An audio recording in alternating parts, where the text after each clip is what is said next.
السلام عليكم ورحمة الله وبركاته.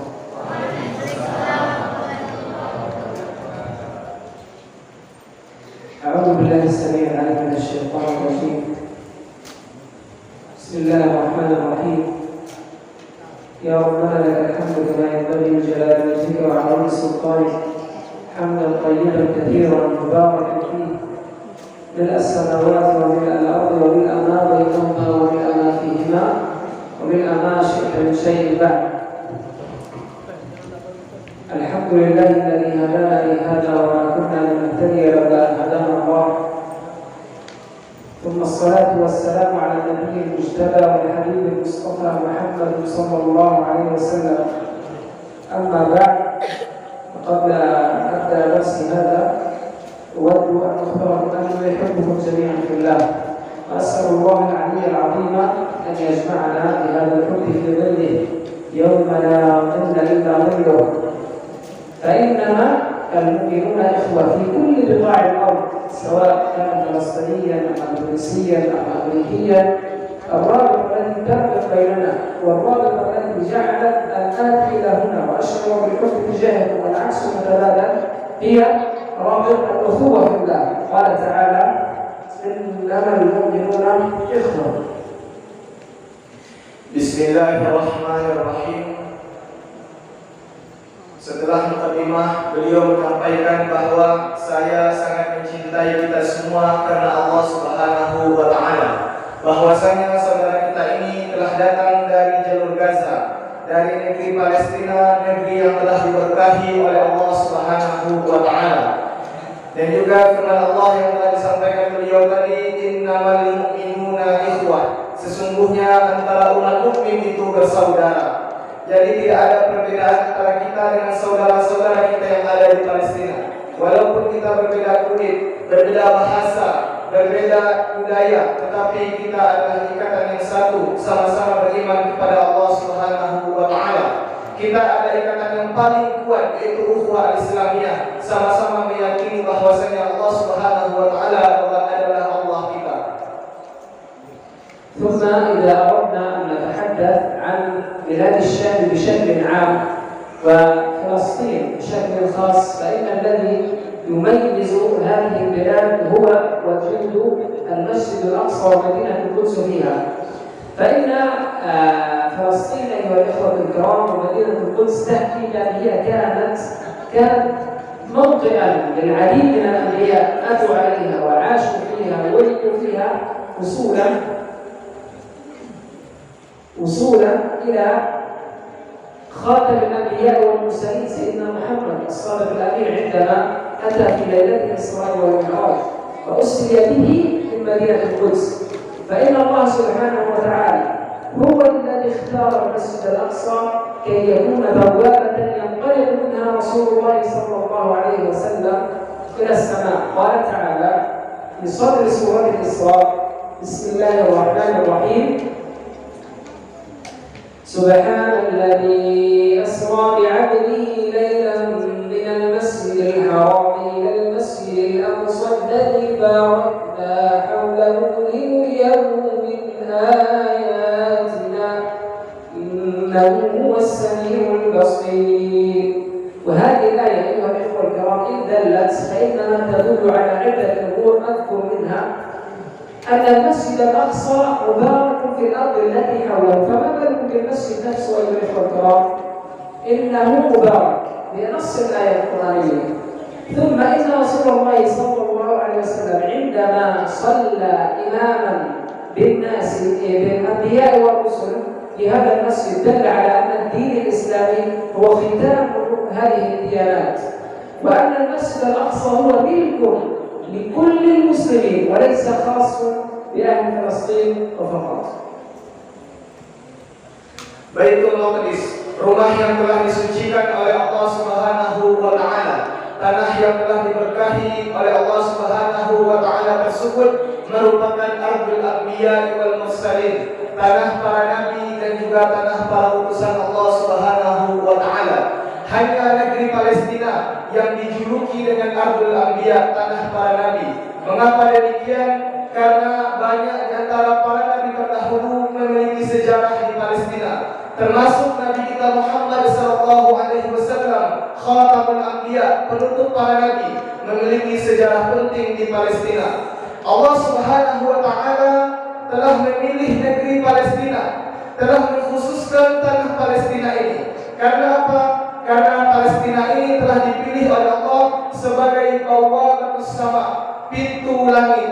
Kenapa demikian? Karena Allah Subhanahu wa taala mengangkat Nabi kita Muhammad sallallahu alaihi wasallam dari bumi Palestina menuju Sidratul Muntaha. Sebagaimana firman Allah dalam surat Al-Isra ayat 1 yang telah dibacakan beliau tadi.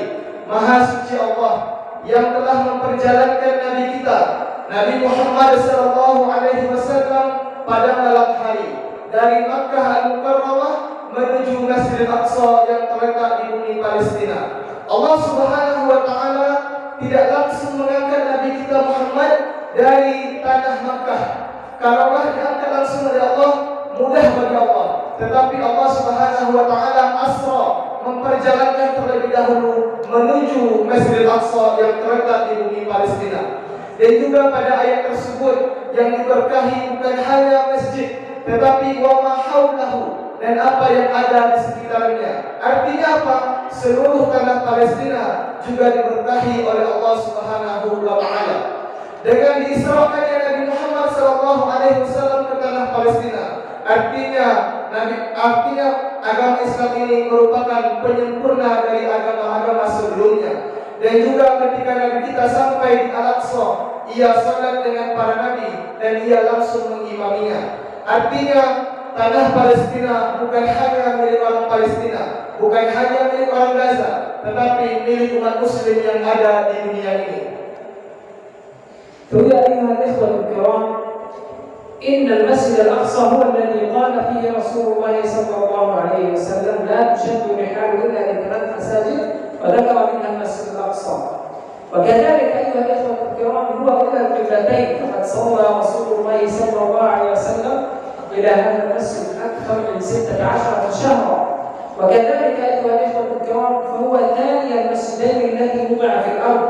بني المسجد الحرام أولا ثم المسجد الأقصى ثانيا، وكان بينهما 40 سنة. وإن المسجد الأقصى كان محط الاهتمام الكثير من المسلمين في العصور الأولى، فقد استشهد من أجل الفتوحات الإسلامية في هذه البلاد أكثر من 5000 صحابي أيها الأخوة الكرام. ثم إن فتح عمر بن الخطاب لهذا المسجد والموقف العظيم الذي حصل معه ليدلل أن هذا المسجد يتمتع بمكانة كبيرة في الإسلام. وكذلك عندما فتحوا الناصر صلاح الدين الأيوبي، فيدل على أن هذا المسجد هو لكل المسلمين وليس لأهل فلسطين الخاص. Sebagaimana sabda Nabi Muhammad sallallahu alaihi wasallam, la tushaddu rihalu illa li thalathati masajida. Tidaklah kata Rasulullah menganjurkan umatku untuk melakukan perjalanan kecuali ketiga masjid, kata Rasulullah. Yang pertama Rasulullah menyebutkan adalah Masjidil Haram yang terletak di Makkah Al-Mukarramah. Dan yang kedua Rasulullah sallallahu alaihi wasallam menyebutkan Masjidi Hada, masjidku ini, yaitu Masjid Nabawi yang terletak di Madinah Al-Munawwarah. Dan yang ketiga kata Rasulullah Masjidil Aqsa yang terletak di bumi Palestina. Kenapa Nabi kita Muhammad sallallahu alaihi wasallam mengkhususkan ketiga masjid ini? Karena apabila umat Muslim salat di ketiga masjid ini, maka ganjaran pahalanya itu berbeda salat di masjid-masjid lainnya. Makanya pada awal hadis tersebut dijelaskan la tushaddu rihalu. Dan juga Al-Aqsa ini merupakan kiblat pertama umat Muslim yang ada di muka bumi ini, yang mana umat Muslim dahulunya pernah menghadap ke sana selama lebih kurang 16 bulan. Dalam riwayat lain dijelaskan juga ada 17 bulan sebelum kita sekarang menghadap ke Ka'bah yang terletak di Makkah Al-Mukarramah. Dan juga Al-Aqsa ini merupakan masjid yang kedua dibangun di muka bumi setelah Masjidil Haram dengan jarak yaitu 40 tahun. Dahulunya ketika zaman Nabi Muhammad SAW, berapa banyak sahabat-sahabat mereka yang meninggal dunia ketika ingin pergi ke Palestina, ketika ingin membebaskan tanah Palestina tersebut dari tangan Zionis Yahudi. lebih 50.000 saudara-saudara kita tersebut meninggal dunia. Setelah itu Rasulullah SAW mengutus Umar bin Khattab, khalifah yang kedua. Rasulullah SAW mengutus sahabat tersebut, lalu Umar pergi ke Palestina. Alhamdulillah Umar bin Khattab bisa membebaskan tanah Palestina, bisa memerdekakan tanah Palestina dari tangan Zionis Yahudi. Setelah itu Umar bin Khattab membuat perjanjian dengan Zionis tersebut. Lalu setelah itu tabi'in, yang mana tabi'in ini bernama Salahuddin Al-Ayyubi. Ia bukan orang Arab, ia merupakan orang Kurdi, yang mana Kurdi ini terletak di antara perbatasan Irak dan Turki. Ia datang ke Palestina. Dengan keberaniannya, alhamdulillah, ia bisa membebaskan tanah Palestina dari tangan Zionis Yahudi. Ini menunjukkan bahwa begitu pentingnya, begitu utamanya tanah Palestina, begitu diberkahi tanah Palestina oleh Allah Subhanahu wa taala. ثم أيها الإخوة الكرام، إذا أردنا إلى النقطة الرئيسية التي نريد أن نتكلم بها، ألا وهي ما هو واجبنا تجاه المسجد الأقصى.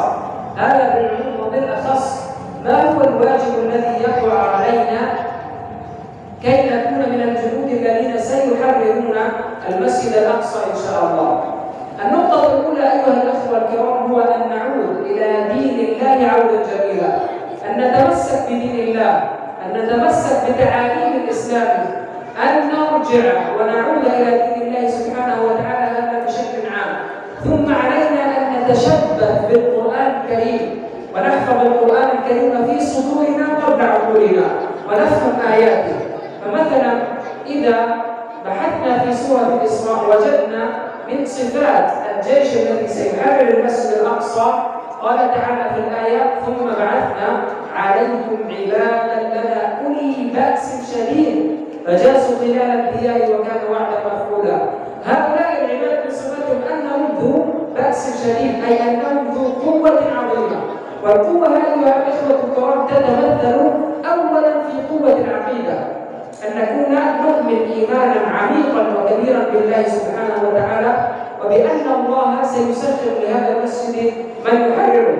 ثم علينا أن نكون قوة توحد بين عامة المسلمين في جميع بقاع الأرض. وأخيرا ألا وهي أيها الشباب كلامتي لكم قوة الساعد وقوة السلاح. هذه النقطة الأولى.